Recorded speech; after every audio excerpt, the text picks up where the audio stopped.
straight overall victory in trying to beat Bob Hanna's 8 wins on a season. Wyndham right next to Carmichael in the starting gate as we get set for Moto number 1 of the 250s here in the last round of the year. Carmichael looked like he got pitched a little bit. Wyndham a good start. Number 51 though on the Yamaha. The privateer Jason Thomas gets the hole shot. Right behind him is Villeman. David Villeman with good starts here in the latter going of the season.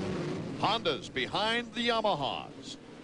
Villeman on the outside makes the pass on the Ironman of Supercross, Jason Thomas. Thomas in second place, and behind him we've got the 3-team Honda riders. Tortelli. He makes the pass on Jason Thomas.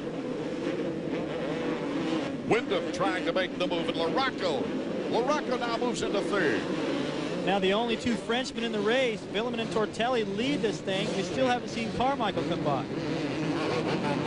Still we're waiting. There's number 4, Ricky Carmichael in about 13th place. If he can catch these guys from that far back, that would be impressive. I don't know how motivated he is now that he already has the title wrapped up. We'll see. Well, he's been so motivated here in the late going after that 11th place at Mount Morris in the 3rd round. He just has taken off. In the last 10 motos, he's won just about every time. He's only been second a couple of those times. He's just dominated this series. Villeman started off the year very strong with a 3rd and back-to-back wins. Took over the points lead, but a clutch problem at Southwick and a 10th overall put him down to 4th in the points, and he's been there ever since. He's coming off a 4th at Binghamton, and before that he had 2 podiums, 2 second-place finishes. Let's give LaRocco some props right here too. In closing the season, his starts have really improved. We can no longer say LaRocco, well, he doesn't get the start. He has gotten starts pretty much this entire season. LaRocco 5th in the point standings right now. That would be the 11th time in 13 years of being in the top 5 in either the 125 or 250s. He's so experienced and clever. But it lasts that long in this game. He's had his injuries too, but he's done well. He's in such great shape. The downtime is really limited. Greg Albertine with number 1 for the last time. He'll be riding with the number 1 plate. Swept here last year to win the crown in the final day. A different scene this year. That's his teammate Raynard working his way up. Raynard in a battle with Kevin Wyndham as they come down the hill. Look at Jason Thomas back there going, what happened to my hole shot? These guys are fast. Jason not racing in all the outdoor nationals this year in the 250s. Raynard having a good battle though with Kevin Wyndham right now. Wyndham coming back on him. Raynard, 3 of his 5 125 wins were right here at Delmont. His first one and also his last one, September 6, 1998. Raynard is on the run, but Villeman's our leader. We'll be right back.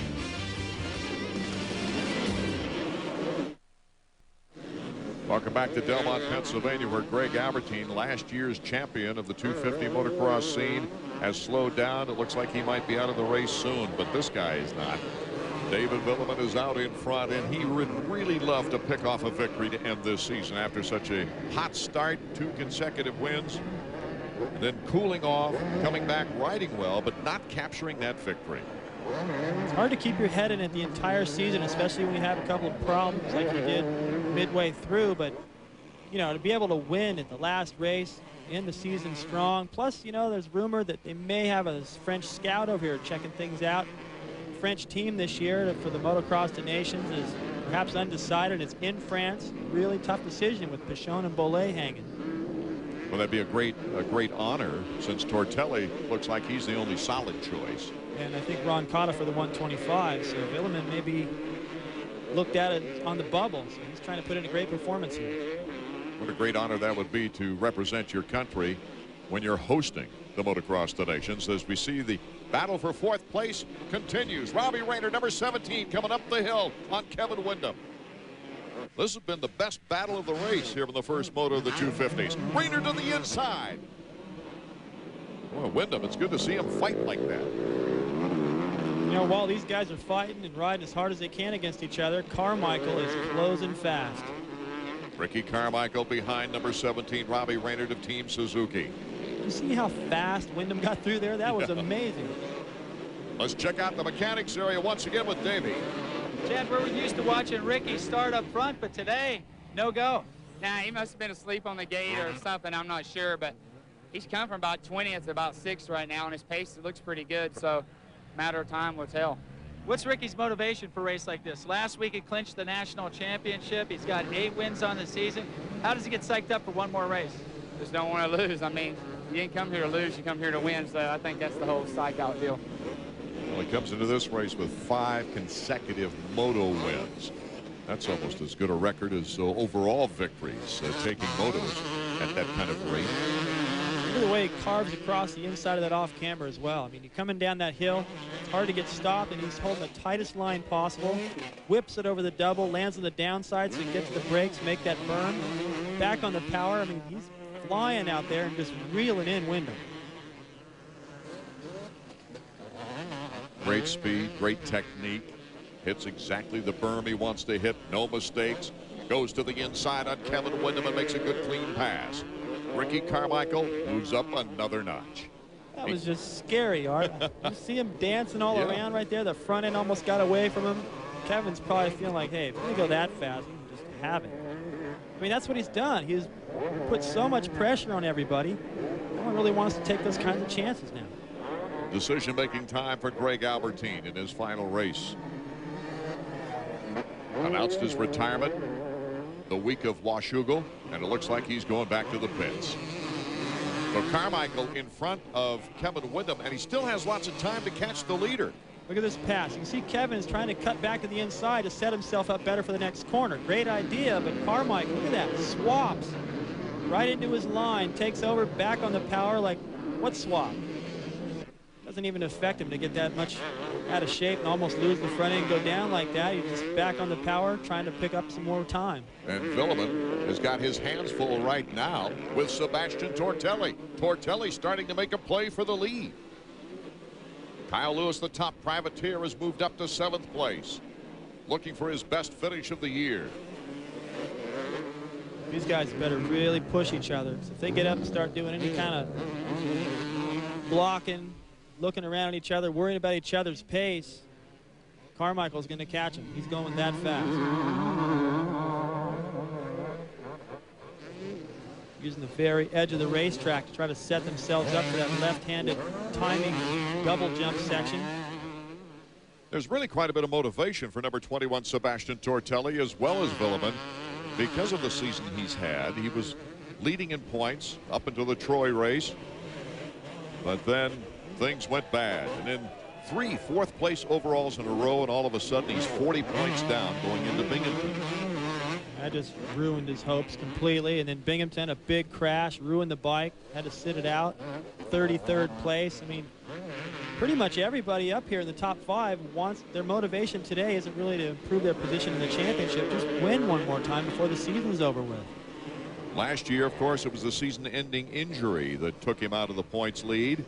But this year, he just lost the points lead to RC's brilliance. Here comes number 21, starting to get close enough to make a challenge. And, oh, a mistake by Villeman and a great leap by number 21, Tortelli. A new leader here in the opening moto of the 250s. So Sebastian Tortelli takes over the drive with Villeman right behind him. We'll be right back with more action from Delmont in a moment. Here it is again, the pass for the lead. Villeman on the right mistimes this. Now, Tortelli's going to shove his bike down to that valley and get a good drive at this double. See how much air he gets. Villeman comes up short. His throttle hand actually came off the handlebar. Did a good job to get it back on and save that. He could have fallen easily. I'm surprised he's actually picked up the same pace he had before he made that mistake. Well, you talk about a whiplash, too. That's going to be tough on the body as we take a look at Mike LaRocco, who's won a national event on 3 different brands and all 3 classes, including the old 500. Let's go to Davey. Wow, Paul, Mike is putting up a heck of a fight on Carmichael. We came here to race today. We got good starts, and we're here for it, for real. Not only is Carmichael right there and Mike's holding him off, but the French guys aren't that far in front. Now, Ricky and him are battling now, and they're pushing their way to the front. Hopefully we'll end up there. How do you think it'll turn out? I hope we win. Boy, that'd be a good way to finish a good, tough, long season for Mike LaRocco, who has shown his veteran endurance factor. He's a great conditioner. Here comes Ricky Carmichael, though, up on Mike LaRocco, and Carmichael just blows by him right now. I can't figure out how that even happened. It looked like they both hit the same jump the same way, and Ricky stayed about 3 feet lower, got the power to the ground, and just blitzed right by. Mike's got to be confused about that. No, I am. Mike LaRocco trying to come back as Ricky Carmichael moves into third place. Look at Ricky, though. I mean, he just takes whatever line is the best line, holds it wide open while he's doing it, passes people wherever he wants. And check this out. Watch how low he stays. He didn't really do anything different. Gets the power down, cuts right back in front of him. Watch this. He pitches the back end out. He's already going to angle the bike to the inside of the corner in the air. Mike's just going, how did that happen? So Ricky Carmichael shows his stuff once again here at Delmont, Pennsylvania. Carmichael currently in third. Last year here at Delmont, he swept it for his winningest season of his 125 career. Guess what? It was 9 wins as he goes for his 9th win here today in 250s. The way he's riding this bike, it's like he's riding an 80. Art, I mean, I don't think I've ever seen anyone go as fast on a 250 as Ricky has gone this year, and he's going even faster today. And here's his next challenge, David Villeman of Team Yamaha, as they ride by RC's boss, Bruce Chernstrom of Team Kawasaki. I don't think Villeman is going fast enough for Carmichael. And I don't think there's any way he can block him. Carmichael seems to be able to go anywhere he wants around the racetrack and still get it done, still not lose time on the leader. One thing I'm wondering is if he's got enough time to catch Tortelli for the lead. Carmichael right up on the back rubber at times now, David Villeman. This has been an incredible ride from as far back as Ricky was in the beginning. He's had to pass all the good guys, and he still won't be happy if he doesn't win this moto.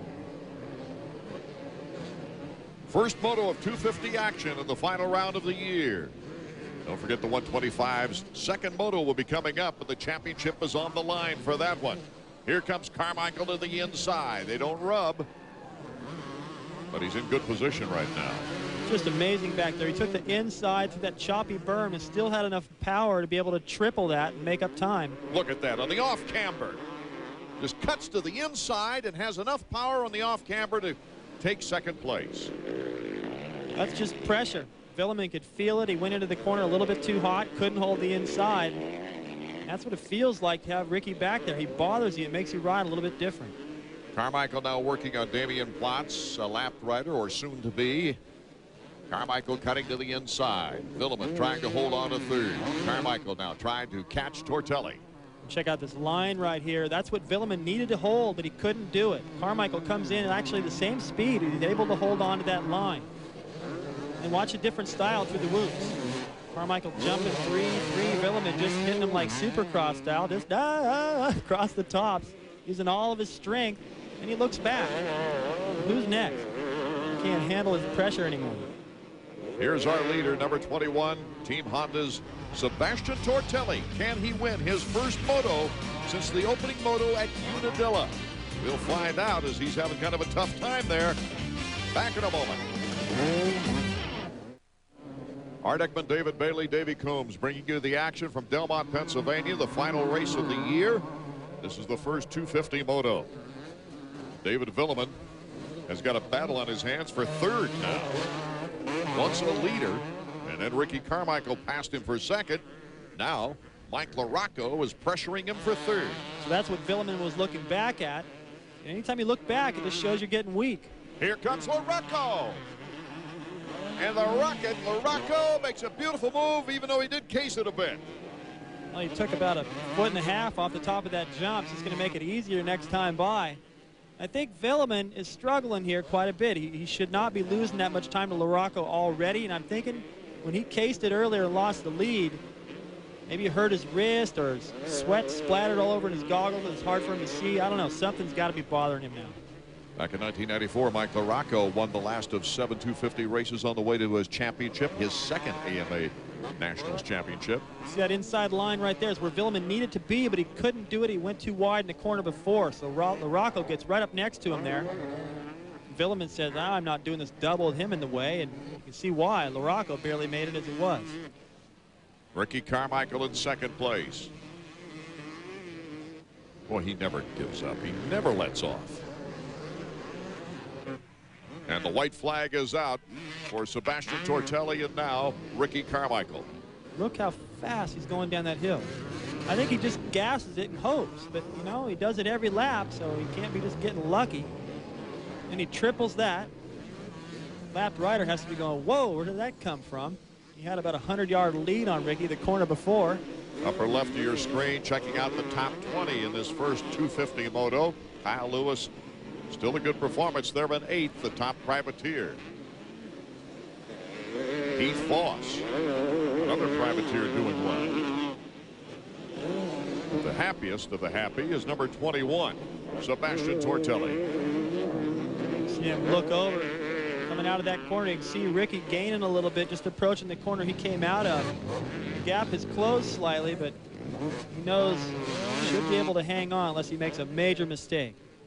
The last moto win was at Unadilla for Sebastian Tortelli. He took a second in the second moto. RC came back after a second in the first moto to win the final moto and thus win the overall. That really played on Sebastian's head too, because that second moto at Unadilla was pretty muddy. And you know, we all saw Ricky's performance at Mount Morris, and he really rose to the occasion and decided, you know what, I'm going to beat this guy no matter what the conditions are. Let him know I mean business.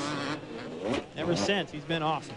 He's won 7 of 8 motos ever since. You know, that mistake back there, even though it's the last lap, coming up the hill, trying to get through the doubles, Tortelli casing it, coming up a little bit short, a little bit too long. Those little mistakes like that really cost you time, and you cannot afford that in a race against Ricky Carmichael.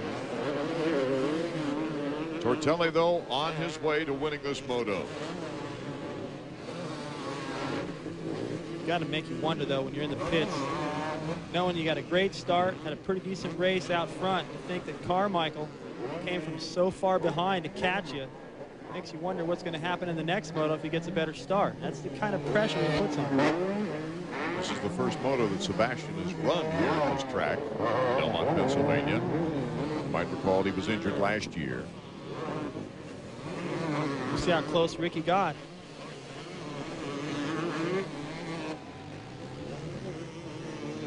Nearing the end, Kawasaki crew cheering Ricky Carmichael's performance, and the checkers are waving for Sebastian Tortelli.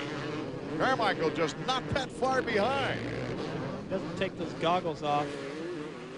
Nice. You can tell he's irritated. Oh, that was that close. He's just not happy with second place, and that's why he's the champion this year. He is just so determined to win every single moto. Carmichael in good position to break Bob Hanna's win record on the season. LaRocco, Villeman, Wyndham, Rayner. Look at Jason Thomas, the top privateer, beating out Kyle Lewis for that honor here in our opening moto.